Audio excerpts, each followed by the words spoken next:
Hello, class. I hope everybody had a restful weekend and is ready for a new week of virtual learning. First, I'd like to introduce our new 7th grade math team for this year. I'm going to start by introducing myself, which I am Mr. Fuentes, right up here at the top. And then right next to me is Mr. Morris, who most of you know from last year. And our new math teacher for this year is Mr. Bush. Okay. And let me also talk a little about this week's schedule since it has changed. This week, your advisory will be from 8:20 to 8:52. First and sixth period will be from 8:56 to 10:08. Second and seventh period will be from 10:12 to 11:23. Third and eighth period will be from 11:27 to 1:14. Now, seventh grade, once you do come back in person, will be attending C lunch from 12 to 12:35.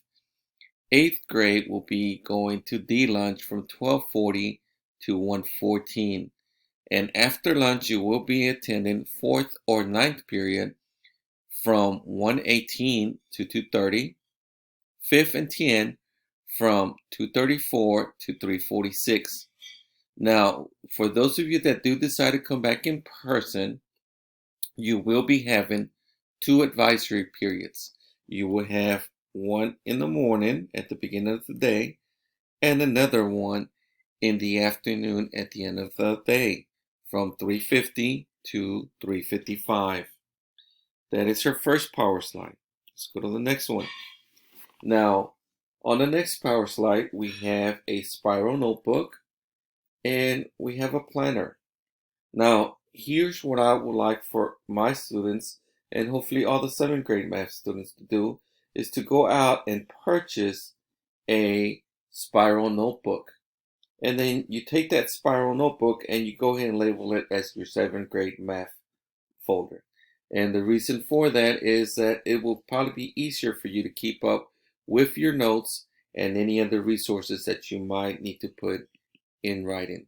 Okay, so now once you do get that spiral notebook, let's say for example you would open it up to the first page. Today is Monday, September 28, 2020. And the way I would divide mine, but it's not necessarily the way you should do yours. You do yours the best way it would fit you. But for example, I would put warm up, I do, we do, and the DOL. And over here to the right, I would write the steps for each problem. Now, you don't always have to write the problems down because they will be there for you on the power slides. And you can always go back to the PowerPoint or the power slide, the presentation. But you can refer to your notes so that you can remember how each problem was solved. So if you haven't done so, try and see if you can have the time to go out and get you a spiral notebook. Okay, today we will be working on TEKS 7.4a, and the learning objective for today is HEAL scholars will be able to represent constant rate of changes in mathematical and real-world problems given pictorial, tabular, verbal, numeric, graphical, and algebraic representation, including D is equal RT, which is what we will be focusing on today's lesson. D is equal RT, where D is equal to distance, R is your rate, and T, make it better, T is equal to time. Demonstration of learning. Given one problem, because I'm only going to give you one, not two, I will apply and extend previous understanding of constant rate of change in mathematical and real-world problems to find a solution. Let's go to the next slide. Okay, on this slide is the I do. This is the one that I will talk through and solve for you, and you will basically take the notes on your spiral notebook. Okay, so pay attention and try and take as many notes as possible that will help you solve problems later on. So I provided the steps right here on the side. Oh, let me just move this over here like this. And step 1 is read. Step 2 is annotate. And step 3 is to solve. Okay, so the first thing I'm going to do is I'm going to read the problem. The problem states, Mark drives 220 miles to visit grandma. He drives at an average speed of 55 miles per hour. How long does the trip take? Okay, so I've done the first thing, which is read, check mark. Next thing, I'm going to annotate. And remember, annotation, we use cubes, which I've provided right below. So according to cubes, the first thing you have to do is you circle important numbers. So I'm going to go through and circle all my numbers.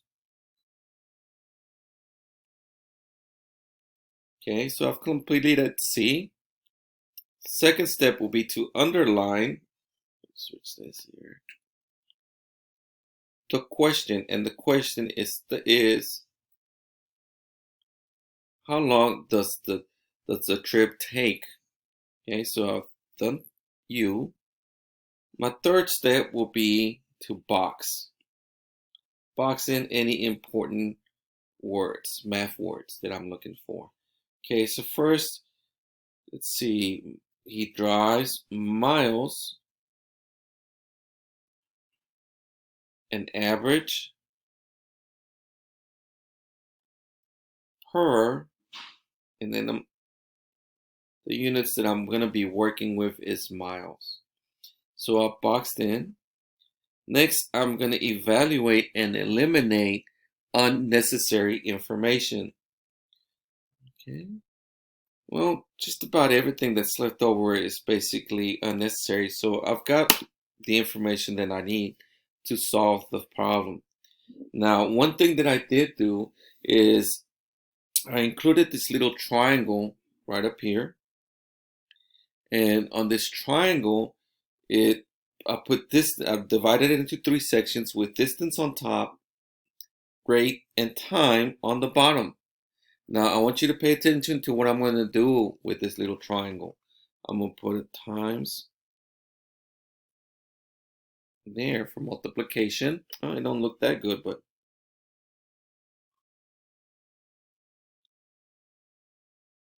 well, and then I'm going to put a division sign up here and another division sign up here. Remember that D stands for distance, R stands for rate, and T stands for time. So then I'm going to go back and I'm going to look at my problem and I'm going to see what variables am I provided with.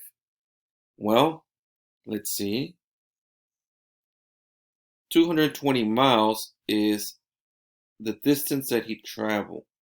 So I know it's talking about distance.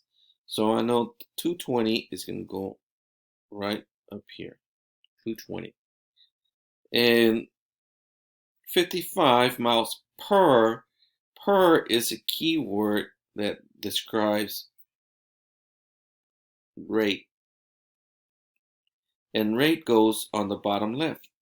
So I'm going to put rate down here, which is 55. And I'm missing T. Well, if I look back at the original triangle right up here, I know that if I'm missing T and I have D and R, that means the D is divided by R. So then I'm going to divide 220 by 55. Well, 55 does not divide into 2, so that's 0. 55 does not divide into 22, so that's 0. And I'll make sure that I have my decimal in there. Move my decimal right up here so I don't forget. So now I'm into 55 into 220. Well, let's see how many times 55 goes into 220.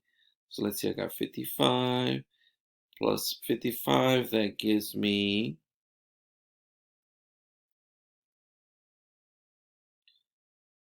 10, 110, that's not it.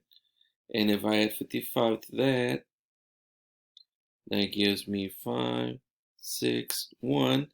And if I add another 55, I get 10, 1, 11, 12, 220. So that's 1, 2, 3, 4. So I'm going to put a 4 up here. And 4 times 55 gives me 220. And 220 minus 220 is 0. So therefore my answer is 4. 4, and we want to know the units that 4 describes is 4 hours. So my answer would be 4 hours. Okay.